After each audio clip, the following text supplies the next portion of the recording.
World Population Review ranks Kenya at position 114 amongst 175 countries with the highest suicide rate.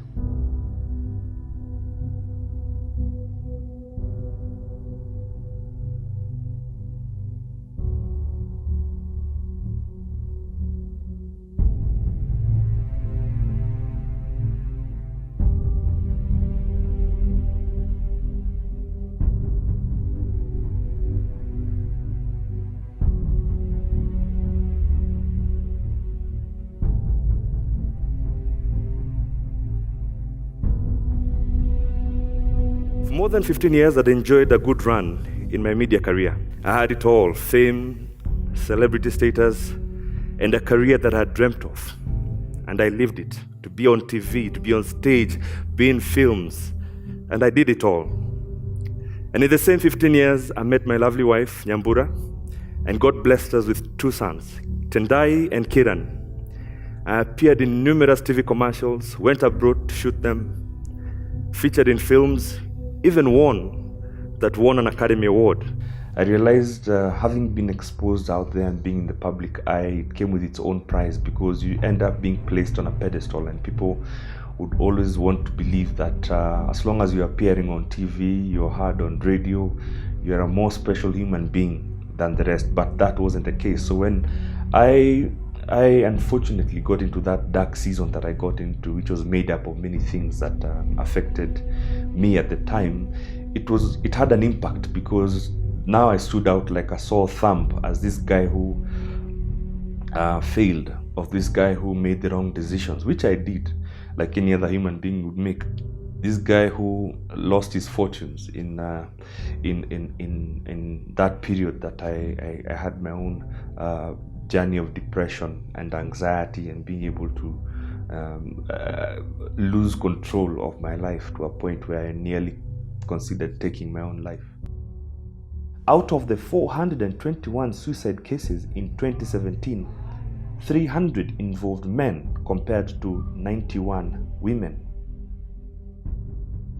My situation was not unique in any particular way. It was not a special story per se, because we all go through these problems in life. It's just that we never get an opportunity to share them at the level that I did.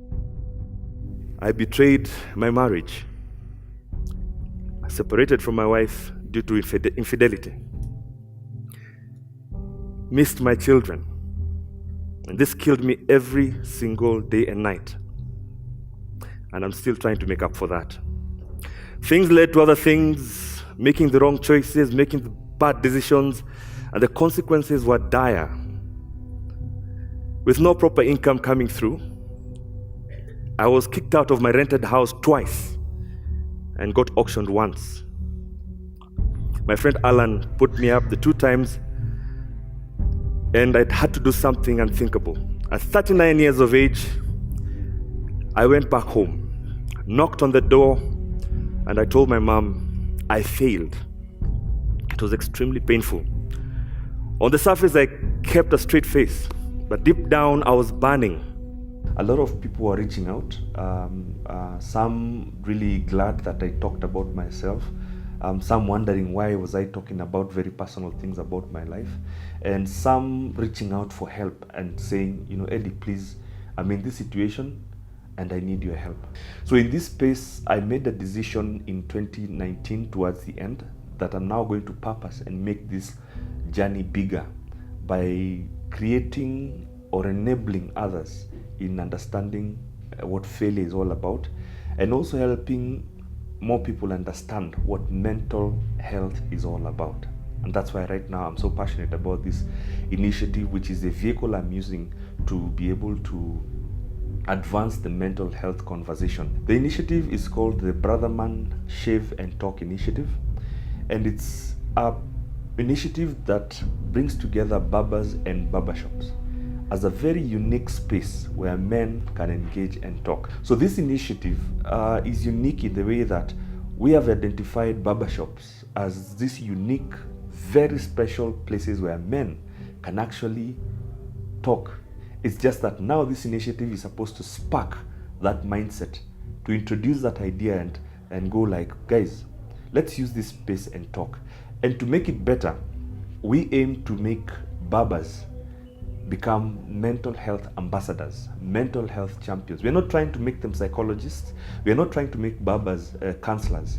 We're just trying to make them as signposts, where men, when they come into the barbershop and sit on that barbershop seat, they can actually reach out to this barber because he knows he's a mental health ambassador, and he can actually be listened to as a client. So the idea is that we'll train the barbers on how to listen, how to ask the right questions, how to start conversations with their clients, and how to direct them to get help.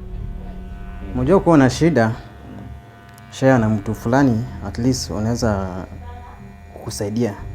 Ndiko kunyamaza na shida sio mzuri. Sana sana sisi vijana. The idea at the moment is that we are visiting barbershops across. We are starting off with Nairobi County, where we are visiting barbershops and in collaborations also with the barbershop owners to allow us to come and do an introduction and an awareness of this Brotherman Shave and Talk initiative. So we do a 2-hour program where we sit and talk to them. I come in and talk about my life experience because I can only speak from a lived, experienced point of view. And then I also share with them the lessons that I learned through my own journey. And then I give them a brief introduction awareness of what mental health is and explain to them about this great opportunity the barbers have in playing a role, a front seat role in helping men embrace mental health and well-being.